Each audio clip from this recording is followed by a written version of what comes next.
Assalamu alaikum. We're back again. Various questions that kids have been asking us throughout many years. And this is a question that even, hey, when I grew up, many of us when we grew up, and we always want to have, answers to this. Yes. And this question is about meat, right?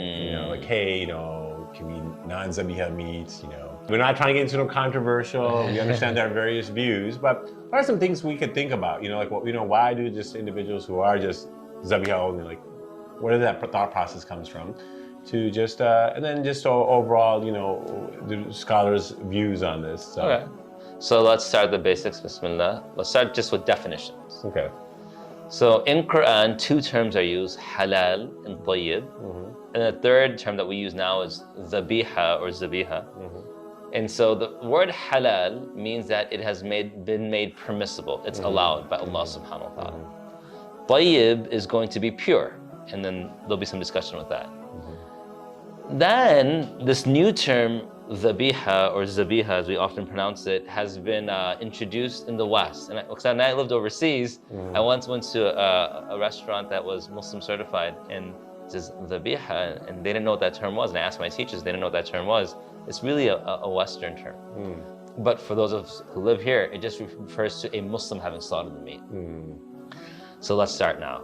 First things first, after definition, don't let this be a means of conflict between you and someone else.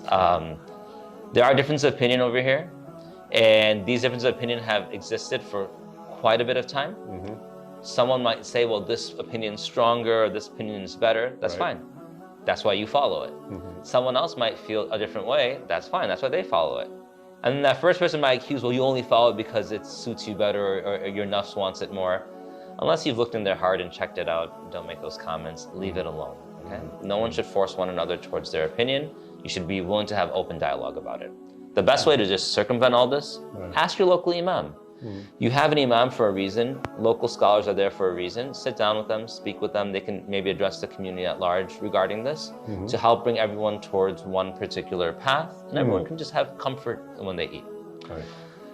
Second thing now is the actual question, or the third thing, so we started with definitions, is this whole idea of what can we eat? So without going into too much detail, I want you to be open about what the Quran says. The Quran commands us towards that which is permissible in that which is pure in one section. Tayyib, right? Yeah, tayyib, exactly. In another place in Quran, Allah Ta'ala prohibits us from eating that which His name has not been mentioned over. In another portion of Quran, Allah Subhanahu wa Ta'ala permits us to eat from the people of the book, and He uses a very specific term, not Ahlul Kitab.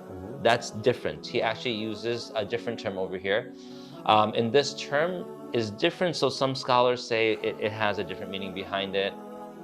Those are the main things we should recognize. Now, what's the last thing we should take from all this? The last thing we should take from all this is the following. When you're looking at all these terms, they have an entire explanation with it. Tayyib, for example, is so important. Halal comes first. In order, it's halal and tayyiba. Halal, that which is permissible, comes first. And halal is going to be, for sure, slaughtered by a Muslim, according to everyone. And then, according to another group of scholars, it will also include Christians and Jews. I don't personally like to have my kids eat that because there's so much detail over there. But that's where the difference of opinion comes in. It has to be slaughtered in a humane manner in which you have the animal. There's like 4 sections inside here that have to, some scholars say 2, some say 3 have to be cut. Whatever, that's cut. Now, tayyib, let's talk about that. One of the reasons why I don't eat meat is because of the fact that I lived overseas. And overseas, when we used to slaughter our own animals, it was really an awesome experience. You'd bring the animal, you'd walk it over, you'd pet it, talk it down a little, and it would calm down. And I remember very clearly, I would sort of put my leg against its rib cage, not hard, just rest against it. I would take its ear, cover its eye. I would then grab underneath the jaw over here, and I would turn its head to the side such that the horns were in the ground and the head was still, and then I would slaughter it.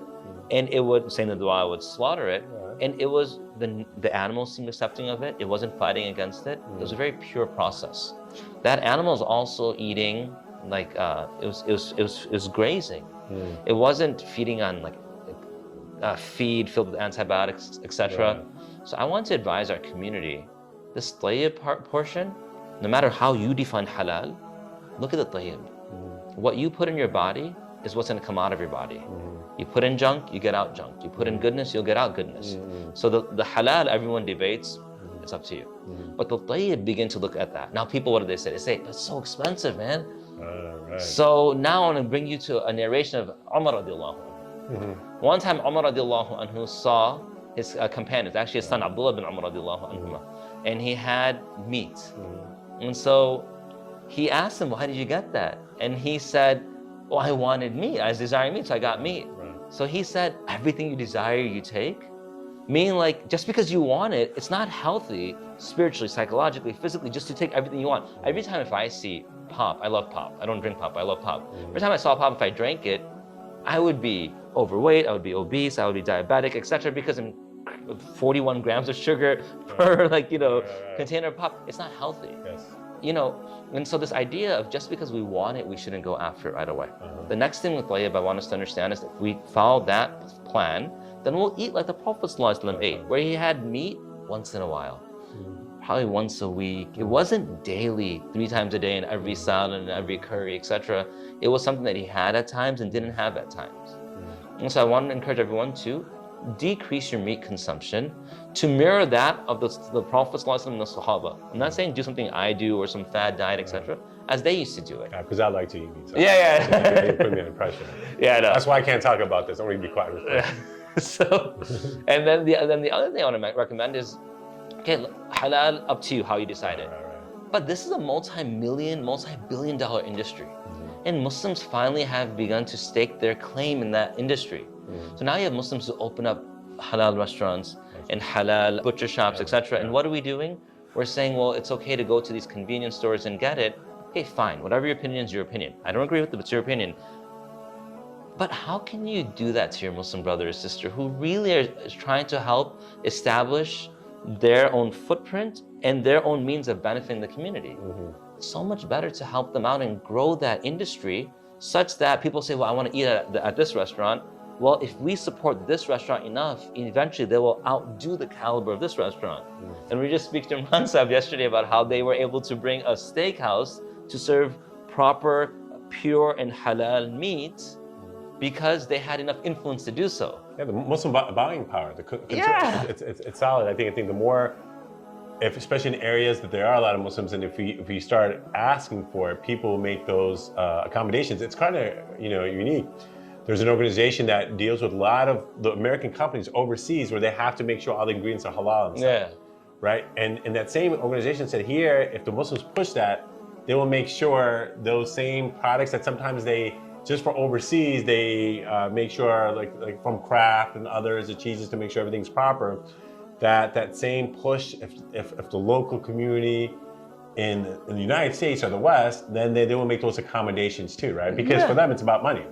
Right? So, and asking in the proper way. So, that's a very good point. The second point I really, really enjoyed, at least it's good for us to talk about, is that how the deen to take care of all of Allah's creation, even the creature, even in an act of where, killing an animal, but there's a process, right? And the idea of, sometimes you see those videos where all the animals are in front of each other and they could see the next animal just getting cut. For us, we would be traumatized, right? Like someone just dying in front of us, like, I'm going to be next.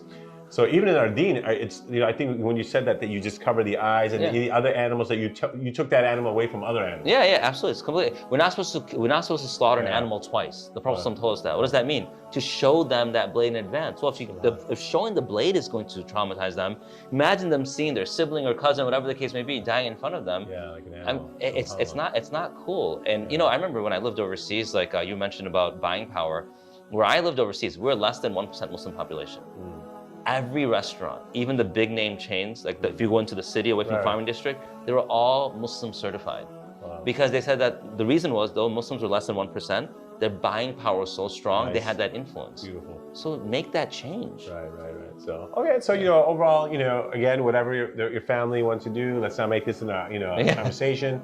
But I think the idea of just trying to understand why people are trying to promote the halal in general, but maybe in America, knowing the idea of like a Muslim who cut the meat or sacrifice the meat in the proper way. You know, you mentioned one thing earlier that that when we were just talking about this before, you said that, you know, this is an equal opportunity country. Yeah. And sometimes you don't know who's slaughtering the meat behind the scenes. Yeah, Like if you go to a certain store, I don't want to name stores over here, but you go to a certain fast food chain, you say, oh, it's a Christian country. But even if it is a Christian country, there's some debate about that. They're not a discriminating country. Yes, yes. They're not going to say, well, you're not Christian, you can't slaughter. Yeah. So it could be an atheist, it could be agnostic, it could be anyone slaughtering back there.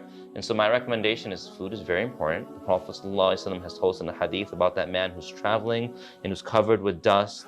And the Prophet ﷺ said, how will and he asked, Ya Rab, my Lord, or Lord, like, when he's asking, the Prophet asks when his food is not permissible, his drink is not permissible, his clothing is not permissible, how will his dua be accepted? So there's a spiritual ramification here.